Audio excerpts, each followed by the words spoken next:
تو یہ بات ہو گئی. پھر آگے کہا جا رہا ہے فَإِن شَهِدُوا، پھر اگر وہ گواہی دے دیں، فَأَمْسِكُوهُنَّ، تو روک لو انہیں، فِي بُيُوتِ، گھروں میں. یعنی کہ اگر وہ 4 مرد گواہی دے دیں تو پھر ان عورتوں کو گھروں میں قید رکھو. یہ سزا بتائی جا رہی ہے. پھر وہ عورتیں گھروں کے باہر نہیں جا سکتی، ان کی نگرانی کرنی ہوگی اور گھروں میں ہی قید کر کے رکھنا ہوگا.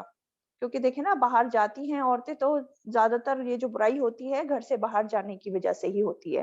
تو اس لیے سزا کے طور پر گھر میں اس کو روکے رکھنا ہے، قید کر کے رکھنا ہے. اور کب تک رکھنا ہے؟ حتی یتوفاہن الموت، یہاں تک کہ فوت کر دے انہیں موت، یہاں تک کہ ان پر موت آ جائے. یعنی کہ ایک طرح سے کیا ہو گئی ہے ان کے لیے؟ عمر قید کی سزا ہو گئی ہے نا. او یجعل اللہ لہن سبیلا، یا اللہ تعالی ان کے لیے کوئی اور راستہ بنا دے. اب یہ کوئی اور راستہ کیا ہے؟ یہ جو آیت ہم پڑھ رہے ہیں یہ پہلے آئی، اور جو سورت نور میں ہم پڑھیں گے جو زنا کی حد وغیرہ کے احکامات آئے ہیں، جو سزا بتائی ہیں، وہ بعد میں آئی ہیں. تو اس سے مراد جو ہے یہی ہے نا. ابن عباس رضی اللہ تعالی عنہ کہتے ہیں اس سے مراد جو شادی شدہ کے لیے رجم کی سزا ہے اور کنواری عورت کے لیے کوڑوں کی سزا ہے، جو سورت نور میں ہم پڑھیں گے نا آیت نمبر 2 میں، اس سے مراد وہ ہے، سبیلا سے مراد. اور دیکھیں اللہ تعالیٰ نے ایک ساتھ جو ہے کڑی کڑی سزا ایک ساتھ ایک گو میں نہیں بتا دی کہ اب ایسا کر دیا تو اب ایسا کرو. اسٹیپ بائی اسٹیپ اللہ تعالیٰ نے احکامات اتارے ہیں نا، لوگوں کی اصلاح کرتے ہوئے دھیرے دھیرے کر کے احکامات اترے ہیں. تو اسی طرح پہلے یہ سزا بتائی جو اس آیت میں ہے، اور بعد میں چل کے جو ہے وہ رجم کی سزا شادی شدہ کے لیے اور 100 کوڑوں کی سزا جو ہے کنواری کے لیے بتائی. تو اس طرح سے یہ دھیرے دھیرے کر کے احکامات اترے. تو سبیلا سے مراد کیا ہوگا؟ یہی بات ہو گئی کہ بعد میں جو سورہ نور میں جو احکامات آئے ہیں. ٹھیک ہے. اور دیکھیں نا یہ احکامات جو ہے نا، آپ صلی اللہ علیہ وسلم نے خود رجم کی سزا دلوائی ہے. ایک آتا ہے قصہ، اس میں مائز اسلمی اور قبیلہ ازم کی ایک عورت، وہ دونوں شادی شدہ تھے اور انہوں نے یہ غلط کام کیا تھا، تو اس لیے ان کو دونوں کو سنسار کر دیا گیا تھا. تو ہمیں اس آیت سے کیا کیا باتیں پتہ چلی ہیں، پھر سے دیکھ لیتے ہیں. سب سے پہلی بات تو یہی ہے کہ اللہ تعالیٰ کو بے حیائی سخت ناپسند ہے.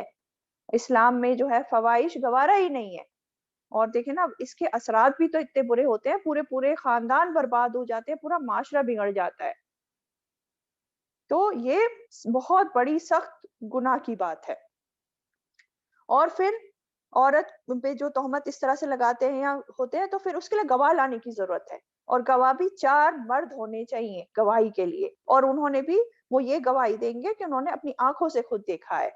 خالی گمان پر مبنی نہیں کہ ہاں شک ہے شبہ ہے، ایسا نہیں، اپنی آنکھوں سے دیکھا ہے. ٹھیک ہے. اور پھر کیا پتہ چلا کہ ابتدا میں تو سزا عمر قید تھی، اور بعد میں پھر دوسرا حکم آ گیا، کون سا؟ جو میں نے ابھی بتایا، حد جاری کرنے کا. اور آخری بات یہ بھی ہے کہ جب حد جاری ہو جائے، انسان کو سزا دے دی جائے اس کے گناہ کی، ہے نا، پھر ان کو چھوڑ دینا چاہیے. مطلب پھر ان کو لعنت ملامت نہیں کرتے رہنا چاہیے بعد میں بھی، سزا دینے کے بعد بھی. جب انسان سے غلطی ہو گئی، اس کو سزا مل گئی، پھر سزا کے بعد پھر ان کے ساتھ نارمل معاملہ کیا جائے گا. پھر زندگی بھر اس کو تان و تشنیع نہیں کرتا رہے گا، دوسرے لوگ تان و تشنیع نہ کرتے رہے اس انسان کو. یہ ہمارا دین ہے، یہ ہمارا دین ہمیں سکھاتا ہے جو عدل پر بیسڈ ہے. ٹھیک ہے. چلیں نیکسٹ آیت دیکھتے ہیں. واللذانی یاتیانہا، اور وہ دو جو یاتیانہا آئیں اس برائی کو، منکم تم میں سے، فآذوہما تو اذیت دو ان دونوں کو، فإن تابا پھر اگر وہ دونوں توبہ کر لے، وأصلحا اور اصلاح کر لے، فأعرضوا عنہما تو اراض کرو ان دونوں سے. ان اللہ بے شک اللہ کانا ہے، توابا بہت توبہ قبول کرنے والا، رحیمہ نہایت رحم کرنے والا. اب پچھلی آیت میں عورتوں کی بات ہو رہی تھی، اب اس آیت میں کس کی بات ہو رہی ہے؟ واللذانی، اور وہ دو، یہاں پہ مرد کی بات ہو رہی ہے، 2 مردوں کی بات ہو رہی ہے. اور وہ دو یعنی 2 مرد اگر اس برائی کا ارتکاب کریں تم میں سے، مسلمانوں میں سے، یعنی کہ فاحشہ کا ارتکاب کریں. اور یہاں فاحشہ سے مراد کون سی فاحشہ کی بات ہو رہی ہے؟ یہاں پہ عمل قوم لوط کی بات ہو رہی ہے. اور قرآن مجید میں بھی آتا ہے نا، ان کے جو قوم لوط تھی اس کے لیے کیا کہا گیا؟ کیا تم ایسی فاحشہ کا ارتکاب کرتے ہو جس کا ارتکاب اس سے پہلے کسی نے نہیں کیا؟ تو وہاں بھی جو عمل قوم لوط ہے اس کے لیے فاحشہ کا لفظ آیا. تو کیا بتایا جا رہا ہے؟ واللزانی یاتی یا نہا. ہاں یہاں فاحشہ کو انڈیکیٹ کر رہا ہے جو پچھلی آیت میں ہم نے پڑھا. اور یہاں اس میں فاحشہ کون سی ہے؟ عمل قوم لوط. تو کیا کہا جا رہا ہے؟ دو مرد اگر اس برائی کا ارتکاب کریں تو کیا کرنا ہے؟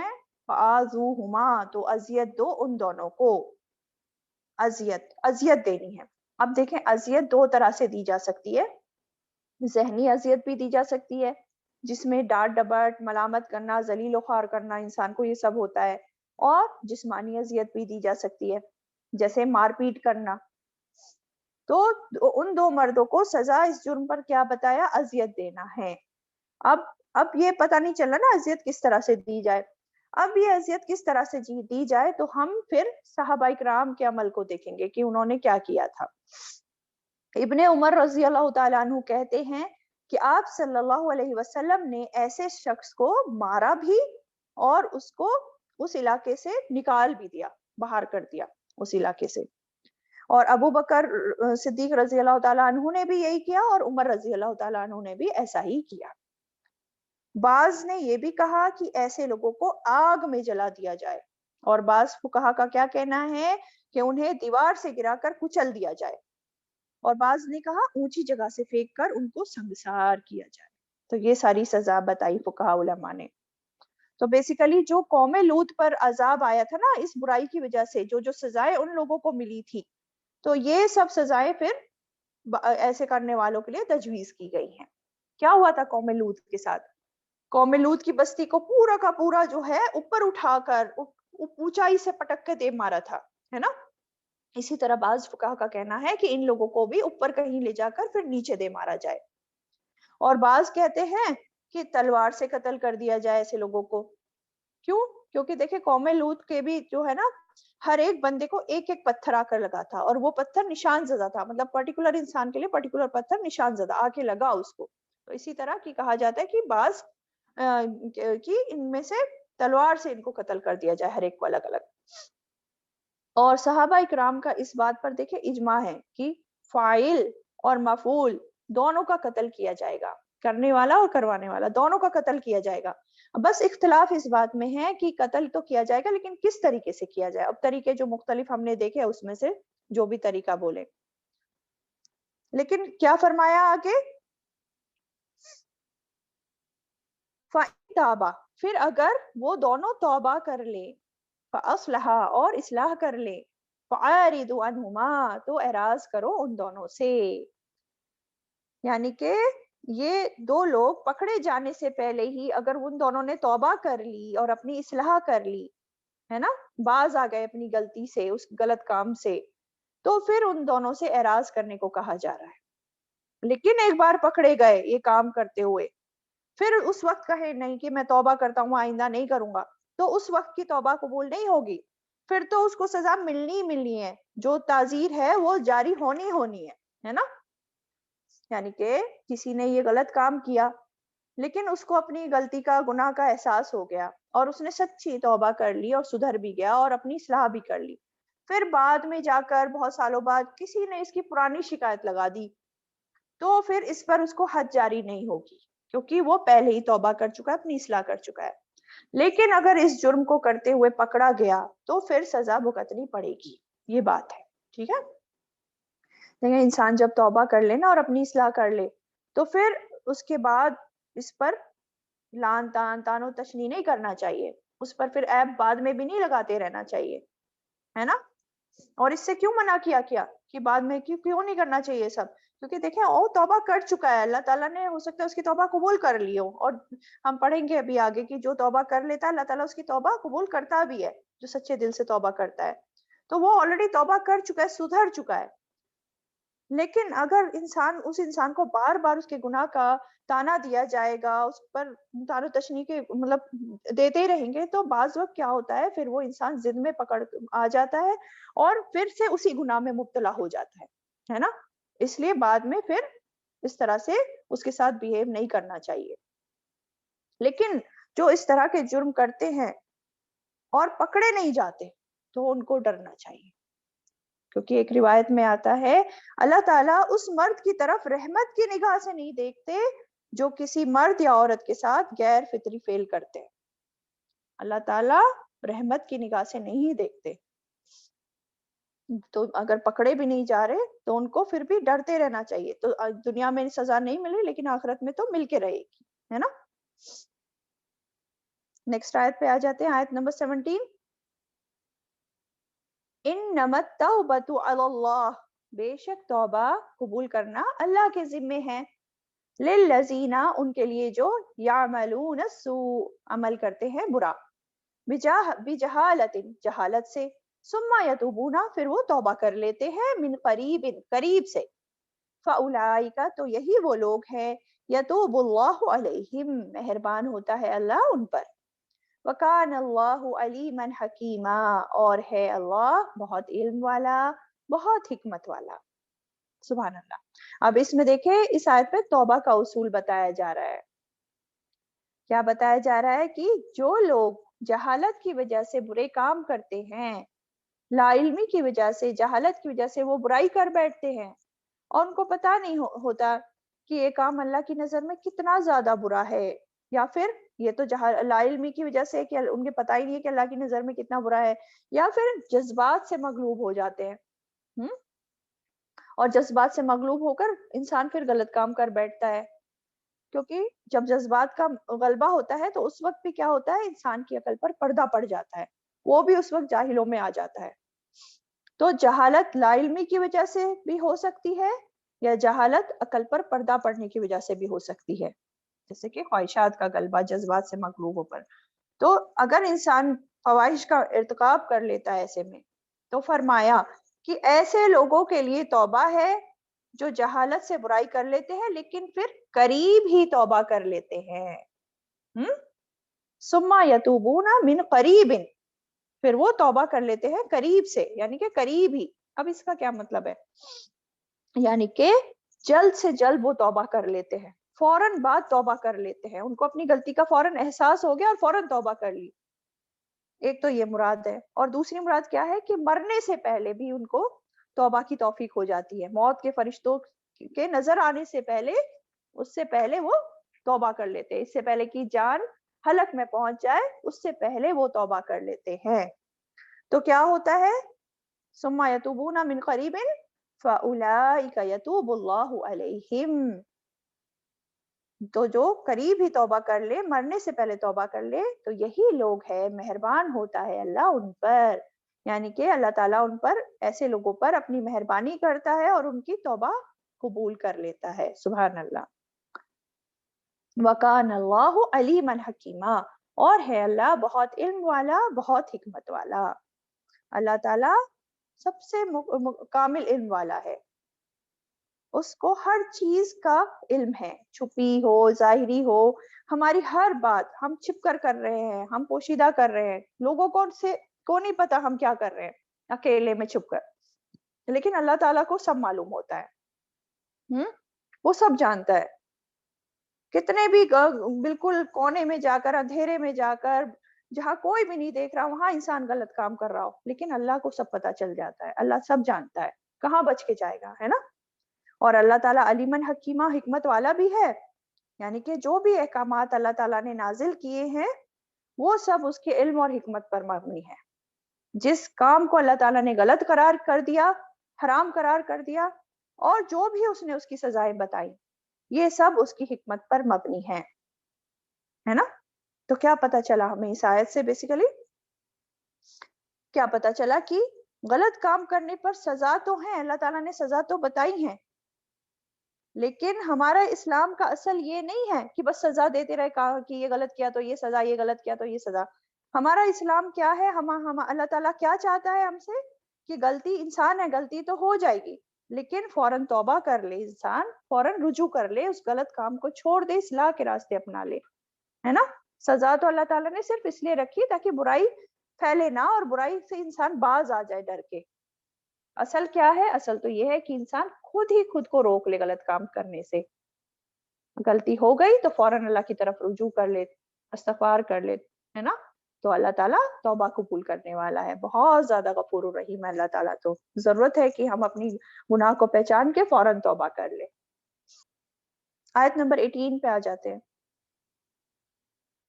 وَلَيْسَتِ التَّوْبَةُ لِلَّذِينَ يَعْمَلُونَ السَّيِّئَاتِ وَلَيْسَتِ التَّوْبَةُ اور نہیں ہے توبہ لِلَّذِينَ ان کے لیے جو يَعْمَلُونَ عمل کرتے ہیں السَّيِّئَاتِ برے حتیٰ یہاں تک کہ اذا حضر احدهم الموت جب آتی ہے احدهم ان میں سے کسی ایک کو الموت موت قال وہ کہتا ہے انی تبت الآن بے شک میں توبہ کی میں نے اب وللذین اور نہ ان لوگوں کے لیے جو یموتون مر جاتے ہیں وہم اس حال میں کہ وہ کفار کافر ہیں اولئک یہی لوگ ہیں اعتدنا تیار کر رکھا ہے ہم نے لہم ان کے لیے عذابا الیما عذاب دردناک.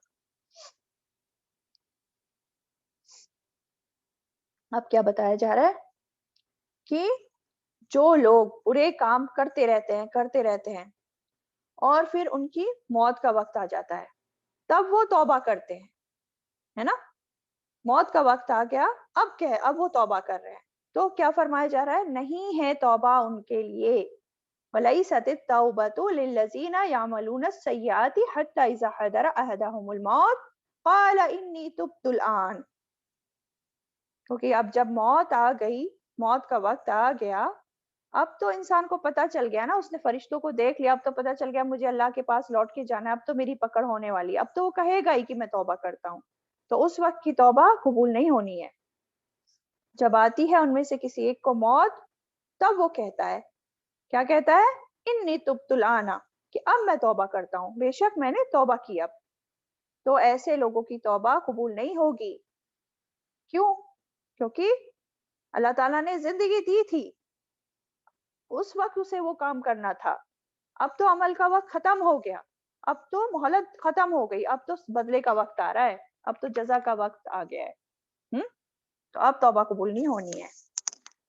پھر کیا بتایا اور کس کی توبہ قبول نہیں ہونی ہے وَلَلَّذِينَ يَمُوتُونَ وَهُمْ كُفَّارٌ اور نہ ان کے لیے جو مر جاتے ہیں اس حال میں کہ وہ کافر ہیں. ان لوگوں کی توبہ بھی جو ہے قبول نہیں ہوگی کہ جو اس حال میں مرے کہ وہ کفر پر ہی تھے نہ تو انہوں نے اللہ تعالیٰ کو مانا نہ آخرت کو مانا نہ ہی اللہ تعالیٰ کے احکامات کو مان کے دیا. اور ایسے ہی لوگوں کے لیے کیا ہے پھر اولئک اعتدنا لہم عذابا الیما یہی لوگ ہیں پھر ان کے لیے اللہ تعالیٰ نے دردناک عذاب تیار کر رکھا ہے دردناک عذاب. اور اس کی مثال ہم کہاں دیکھتے ہیں قرآن مجید میں ہی ہمیں پتہ چلتی ہے نا فرعون کی مثال. جب فرعون ڈوبنے لگا تو اس وقت کہہ رہا ہے وہ اس وقت کیا کہہ رہا ہے آمنت انہ لا الہ الا الذی آمنت بھی بنی اسرائیل وانا من المسلمین. کہہ رہا ہے میں بھی ایمان لایا اس ذات پر جس پر بنی اسرائیل ایمان لائے کہ بے شک کوئی الہ نہیں مگر وہ ہی اور میں مسلمانوں میں سے ہوں. اس وقت وہ توبہ کر رہا ہے ایمان لا رہا ہے اور کہہ رہا ہے میں مسلمانوں میں سے ہوں. تو کیا اس کی توبہ قبول ہوئی؟ نہیں ہوئی نا. تو مرتے وقت وہ کہہ رہا ہے کہ میں ایمان لاتا ہوں لیکن یہ اس کا ایمان لانا قابل قبول نہیں اس وقت. اور یہ بات ہمیں قرآن سے ہی پتہ چلتی ہے کہ آل فرعون کو صبح شام آگ پر پیش کیا جاتا ہے صبح شام آگ پر دکھایا جاتا ہے انہیں. استغفر اللہ. تو اس وقت کی توبہ قبول نہیں. سورہ غافر آیت نمبر 85 میں فرمایا اللہ تعالیٰ نے فَلَمْ يَكُوا يَنْفَعُوهُمْ إِيمَانُهُمْ لَمَّا رَأَوْا بَأْسُنَا کہ ان کا ایمان ان کو فائدہ نہیں دے گا جب وہ ہمارا عذاب دیکھ لیں گے. کیا مطلب ہوا کہ جب انسان موت کے فرشتے دیکھ لے یا کوئی عذاب آتا دیکھ لے اور اس کو یقین ہو جائے کہ اب میں مرنے والا ہوں تو اس وقت توبہ قبول نہیں ہوگی اس وقت بالکل نہیں ہوگی.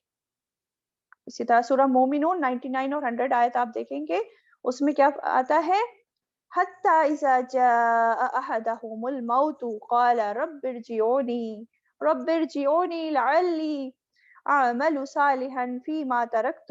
کیا کہتا ہے وہ یہاں تک کہ ان میں سے کسی ایک کو موت کا وقت آتا ہے تو وہ کہتا ہے اے رب مجھے واپس بھیج تاکہ میں اچھے کام کروں اس میں جو چھوڑ آیا میں یعنی کہ دنیا میں. کلا ہرگز نہیں